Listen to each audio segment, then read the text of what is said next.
things first, I want to show you how I actually put these calendars together. So many moons ago, I purchased these stamp sets from May Made It.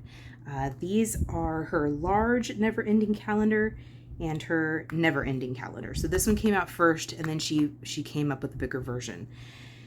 This is the easiest way that I have found that is the most economical for me to make calendars year after year. It is essentially like a perpetual calendar. It's very easy to use once you kind of get it figured out. She even has this one has kind of like a bar that you can stamp, Sunday, Monday, Tuesday, Wednesday, Thursday, Friday. This one, it's just individual letters. This one is almost like a label. And then very easily, so let's say your month starts on a Monday. So you'd put the one on the Monday. The only thing that you have to keep in mind is that not all months have 30 days, and February only has 28. So when I am stamping these out, all I do is go through and kind of take the ink off or mask it off so that I don't have to worry about stamping a month that I don't want. One of the things that I had learned after many times of using this was these little masks. So I made these 2 masks, and I have them for the small one as well. I'll just show you the bigger one. So all I did was take this through, I found a piece of cardstock, and I discovered that, okay, this aperture needs to be about this big, so that if I'm stamping something that has 5 Sundays, 1, 2, 3, 4, 5, this is as big as this needs to be, so that I'm not stamping more days than I need or less days than I need, as far as to the right and the left. Same thing goes for this one. Maybe I have 5 Saturdays, so 1, 2, 3, 4, 5. So this is where I would place this one if I'm on camera. And then I had some contact paper from Cricut that was just way too sticky for what I needed, and I just placed that on the front and the back so that when I stamp, I put ink all over this stamp, and then I know that if I put this mask, right over this little bar here, then I know I'm only going to stamp the days I need, and then when I'm done, I can just wipe it off. And I put this on here in permanent marker, but that is the easiest way that I have found that I don't get ink and stamp more or less days than I need. It kind of helps me stay within the confines of what I need.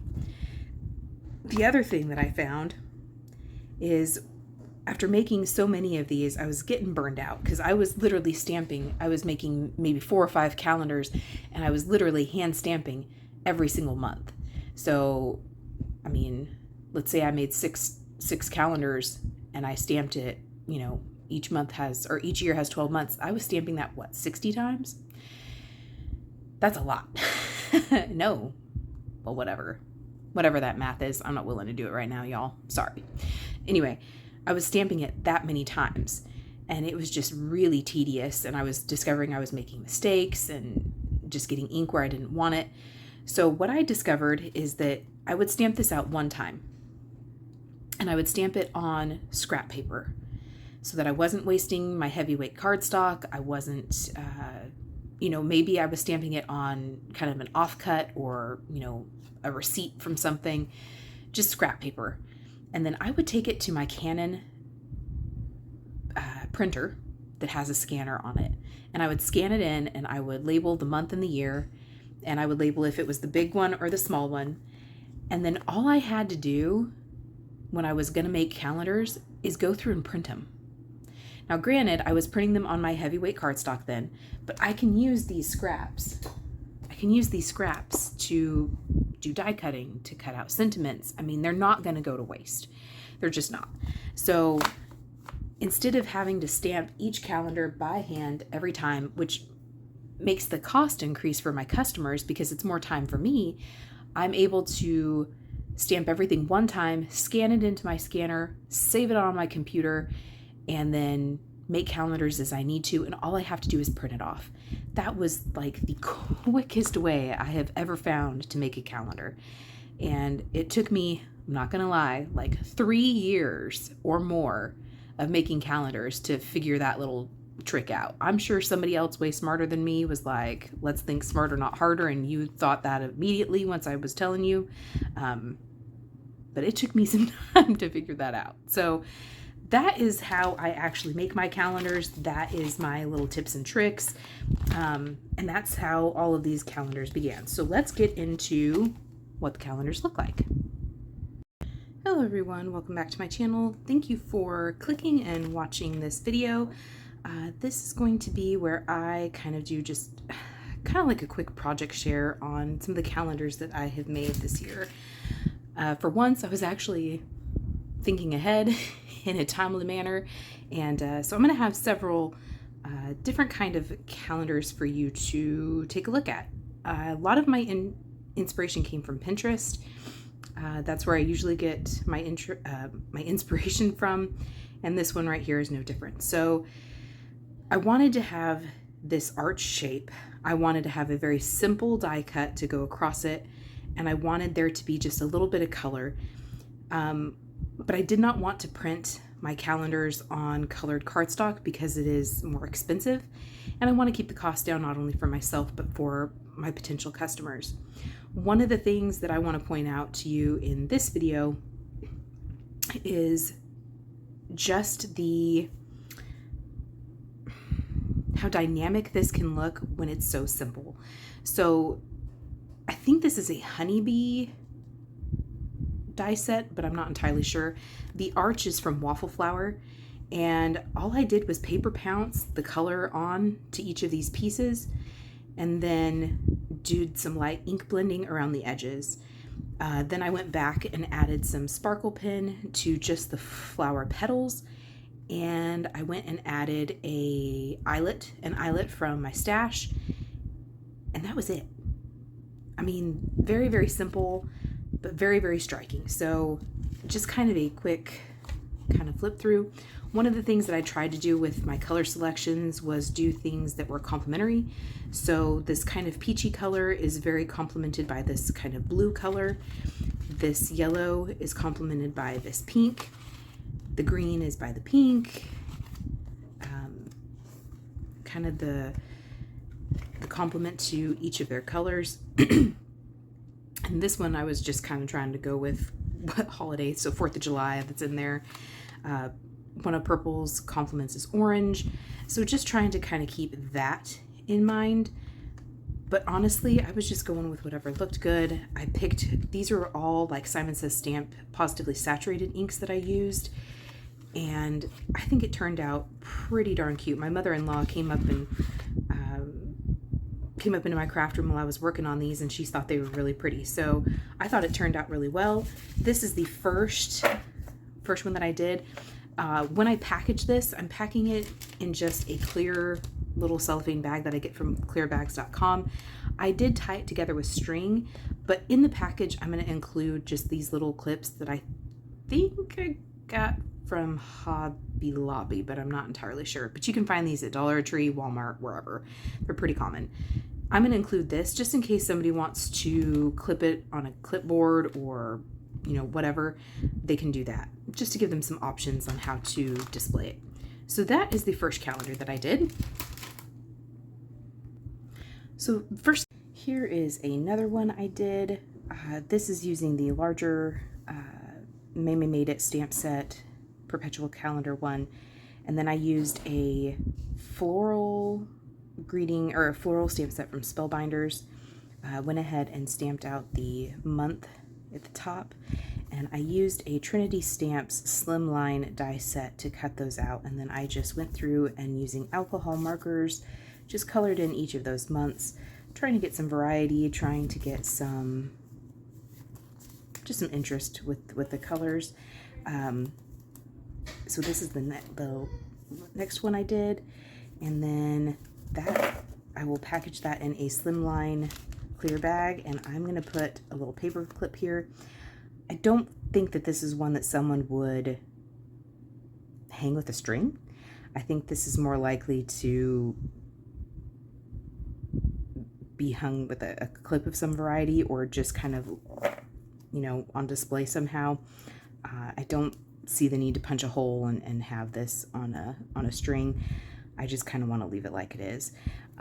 Because I did alcohol marker coloring, I did have to cut another one of those Trinity Stamps slimline dies just to glue it behind so that you couldn't see where the alcohol marker coloring bled through, just to finish it off a little better. So that is the next one I did. Here is another one I made. This one was made using the Spellbinders Modern Oval like nesting die set. And then I used some pattern paper. I just picked a pattern paper pad from Hobby Lobby that I had in my stash, used some scraps to make the decorative topper, used a Simon Says Stamp label die set to sentiment strip label, whatever. Anyway, it's from Simon Says Stamp. It's their sentiment label die set to create this gold band, because if I didn't get things exactly straight, this kind of helped hide that. And then went back and stamped the month down at the bottom. I thought that was, and this time I used, instead of the full word, because sometimes it wouldn't fit, like September is really long, it wouldn't have fit. So I liked how the abbreviation looked. And of course, June, July, May, they don't have abbreviations, but those fit fine. But like here, September would have been too long. You would have lost part of the words. So put some gold eyelets on there and strung it with some black and white baker's twine. And then this one is all done. So I'll package it. Again, I'm going to include a paper clip wherever I put that. Oh, here it is. Include a paper clip in case they want to clip it instead of hang it. Yeah, another one done. For this next one and the following one, I used pattern paper for these. That made for not only some quickness, but some ease as well.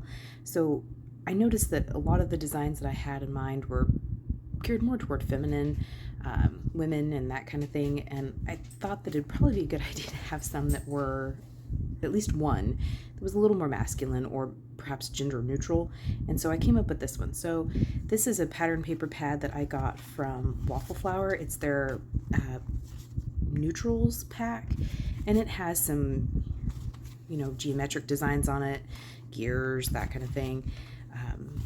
And I thought this was a good one for a masculine card. And then what I stamped the month in is more of a masculine font as well. And the shape looks to me like a man's shirt pocket. So I thought that was a good option. All I did was use a die from Fun Stamper's Journey to cut out the shape after I had glued some pattern paper on just a little bit above that, and then added a strip just to give it a more complete look. That, and if I happened to glue the pattern paper on a little crooked, that helped kind of even things up a little bit. So there's another one. And then this one, again, because I like these these papers, I did another one that was more feminine, but utilizing pattern paper again. So this pattern paper is from Hobby Lobby. It's a Paper Studio paper pad. This paper almost has a linen texture to it, so it's textured. And then I used a die from Pink Fresh Studio to cut this out. It's supposed to be for a tag, but I cut it down so it wasn't quite as tall, and then I was able to stamp the month on there. The month comes from a Concord and Ninth stamp set. I haven't shown you this one. It's Annuals stamp set, so you're able to make little I guess corners or embellishments, places where you could actually stamp the month, and then use these floral images to kind of finish off this frame here. But I just used them for the month. I have used those in the past, but I didn't use them on this particular set, but that's where the months came from. And then I just went through and picked a certain amount of, or I picked 12 pattern papers that I really liked, and then I rounded all 4 corners and used this die to kind of give me where I wanted the borders to go, how tall I wanted it to be, how much space I wanted down here. This is a good one in the sense that if someone wanted to write like, okay, I have these birthdays this month, or these are the things I want to do this month, there is a little bit of space right here where they could actually do some planning note-taking, and that might be good for a certain someone. None of these papers are very dark, so they wouldn't have to have like a special pen to write anything on. And I just thought these were really pretty and something a little bit different, but again, is pretty quick and easy when you utilize pattern papers and kind of let them be the star of the show. So that is another one that I did.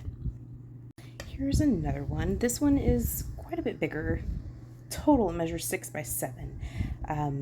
But I wanted to do some better pressing, so I used a new press plate, new to me anyway, new press plate. I used some Pink Fresh Studio alphabet dies.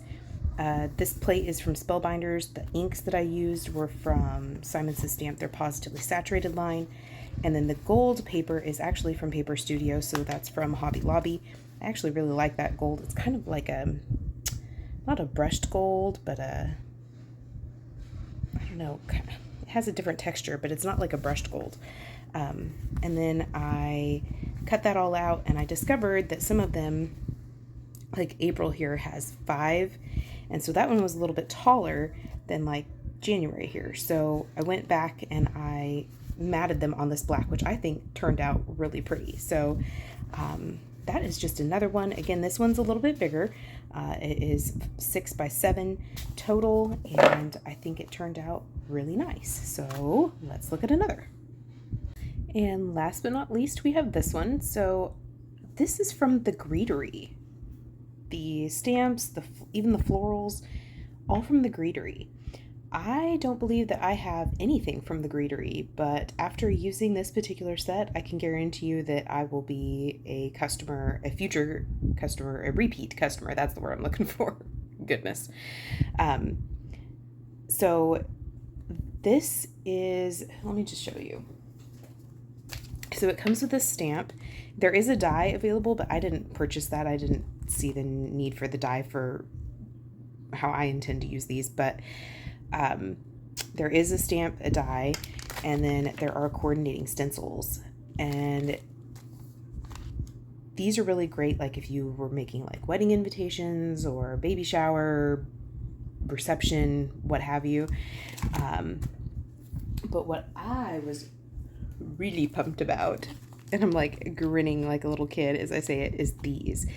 So I have a mother-in-law that is a really great gardener, and I have some aunts that also love to garden, and these are all like birth month blooms. So October's is a marigold, and it has a layering stamp set. So let me just show you. I purchased the dies because I wanted to be able to use these for more than just calendars. I intend on making like a card set with these, but anyway, so it shows you the layering flower. It shows you like color combinations that they used, but what I think is really, really cool is this. So it has this little stamp set here that will say number 10. It's a marigold. This is its like Latin name. This is the month it is, and then these are the things that the marigold stands for, and it does that for every single month. And I think that is so cool. Another thing that I found really interesting that I don't think I have seen, it's possible that other companies are doing this, but I don't think I've seen it, is where they do a QR code that'll give you like inspiration based on the stamp set or the product. I don't think I've seen anybody else do that. But that is really, really handy, because sometimes I know that I'm going through my stash and I'm like, I haven't used this particular whatever in a long time, but I'm kind of running low on creativity and ideas. And so it's really, really cool that they have that, because that is just a very quick way to do some research and get some inspiration. Like I said, I did purchase all of the dies that come with them, but there's ones for every month, and they're all layering. One of the things that I think maybe it was just a matter of kind of getting used to the stamp set and having a play. Some of these were really difficult for me to line up, and I'm not like the best at lining up stamps, layering stamps, but I'm not also a complete and total noob either. But some of these, particularly the beginning ones, were pretty tricky for me to line up. And again, that's probably just me trying to get used to those particular stamp sets, but I did have to like refer to the packaging several times in order to figure it out. But this is absolutely awesome. And one of the things that I saw when I was trying to see if this would be a good thing for me was that they did like a card set that had one of each of these blooms in there, but it also was done to where it looked like what you would get on like a seed packet. It was just really, really cool, and I think that my mother-in-law and a few of my aunts would absolutely love it. So this measures A2 size, and I just did it single-sided. One of the things that I may do later, just for like my own personal use, is make it to where it's double-sided. So maybe put the bloom here and leave this open, because some of my stamping does kind of blur these digits a little bit, these numbers, or the dates, I guess. Not so much with like the yellows, but there's one, it was kind of difficult to see. I'm trying to remember. Like this purple one is a little tricky to see. It's not completely illegible, but if I was worried about it, I could always go back and stamp those days in a darker ink. But then I feel like it takes away from the bloom. I don't know. I saw Laura Fedora or Laura Basson do it this way, and I thought it was really pretty. She actually stenciled inside the date of the calendars, the grid of the calendar. I chose not to do that just because I knew I was going to be doing some stamping over it, and I didn't want to have to like, I didn't want to put a whole lot of time into it just because I was trying to kind of get it done. But maybe for my personal one, maybe after I'm worked past, because I've done a lot of calendars, y'all. There's been a lot of calendars, and so I'm kind of needing a break from the calendar realm. But just a really cool idea. This is A2 size, so this is 4 1/4 by 5 1/2, and this is the only one out of my series that I did decide to coil bind using my cinch machine. But you obviously don't have to do that. I did go on to Amazon and purchase some little easels and a few like blocks that you can set these in. And I will offer those for purchase also when I go to make these stamps. So that is the end of the calendar series. This is going to take the place of a haul video for the month of September. As of right now, that's the plan. But I really hope you felt inspired to make your own calendars, either to make for your own, personal use or as gifts. And I thank you for your time. I appreciate you watching, and we will catch you on the next video. Bye.